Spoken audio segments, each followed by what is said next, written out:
আজ যে ব্লগটি তোমাদের সাথে শেয়ার করছি সেটা আমার দিওয়ালির দিনে কিছু ভিডিও ক্লিপস নিয়ে রেখেছিলাম। ভেবেছিলাম দিওয়ালির পরপরই তোমাদের সবার সাথে শেয়ার করব, বাট হয়েই ওঠেনি।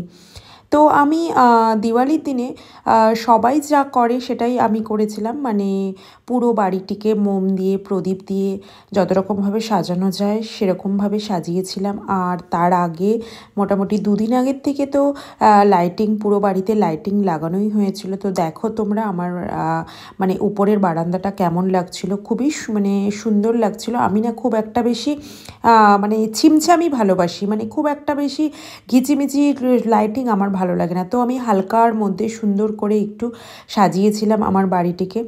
তো তারপরে আমি নিজেও একটু হালকা পাতলা সেজে নিয়েছিলাম। তো তারপরে বাড়িতে যখন মোমবাতি প্রদীপ দেওয়া কমপ্লিট হয়ে গেল তখন সামনে একটা মন্দিরে চলে আসলাম। ওখানটায় আমি একটু ঠাকুরের জন্য ভোগ দিতে চলে এসেছিলাম। তো এসে দেখলাম বেশ ভালো আয়োজন হয়েছে এখানটায়, মানে গরিবদের জন্য জামা কাপড় সব কিছু এখানে বিতরণ করা হবে। দেখে খুবই ভালো লাগলো, একটু মাকেও দর্শন করে নিলাম। আর এই মন্দিরটি ঠিক আমার মামাবাড়ির সামনের মন্দির।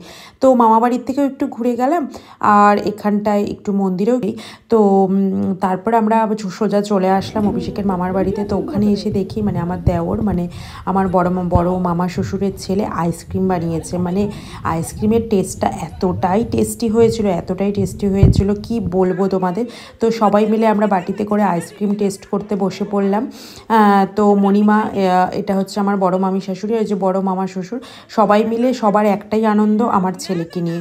ওকে মাঝখানে বসিয়ে ওর যেটা যেটা খেতে ভালো লাগে সব দিয়েছে। আর এখানে দেখো ওই যে ভাই, মানে আমার দেওর আমার হাতে আইসক্রিমের বাটি এনে দিল, মানে আমাকে 3 স্কুপ দিয়েছে।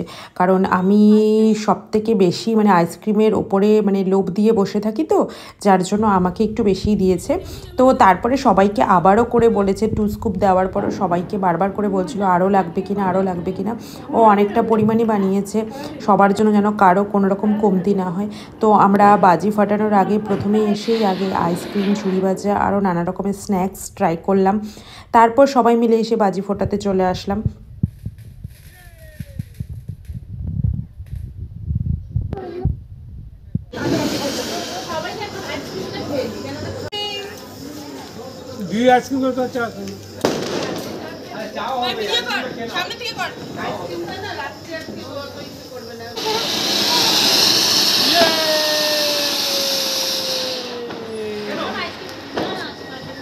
আচ্ছা ঠিক আছে, হয়েছে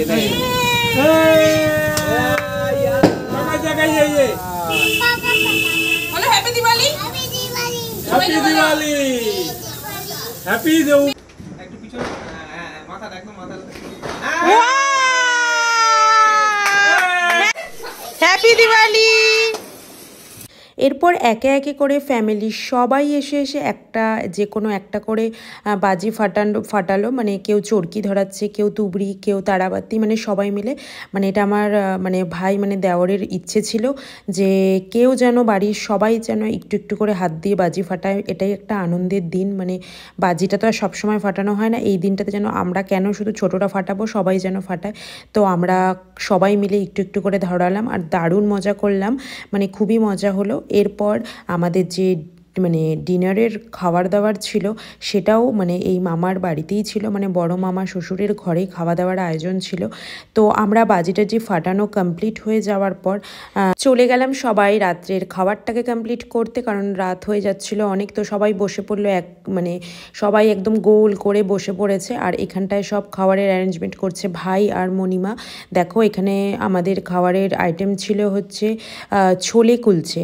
তো ছোলা হচ্ছে বানিয়েছিল মণিমা আর কুলচা বানিয়েছিল ভাই।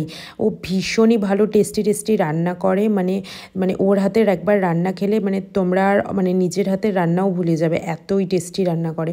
তো যাই হোক, আমরা সবাই মিলে বসে খাওয়াটাকে তো বেশ এনজয় করছিলাম। মানে তখনও আমি বসিনি, কারণ আমি সবাইকে সার্ভ করে দিচ্ছিলাম। আর সোনাকে দেখো ও কী শুরু করেছে। তো তারপরে দেখো আমি, ভাই আর মণিমা 3 জনে মিলে বসে পড়েছিলাম খাওয়ার জন্য। তো যাই হোক, খাওয়া দাওয়া বেশ মজা হলো। দিওয়ালির দিনটা আমরা দারুণ কাটালাম। তো তোমরা কে কেমন কাটিয়েছো অবশ্যই জানাবে। টাটা, দেখা হচ্ছে নেক্সট।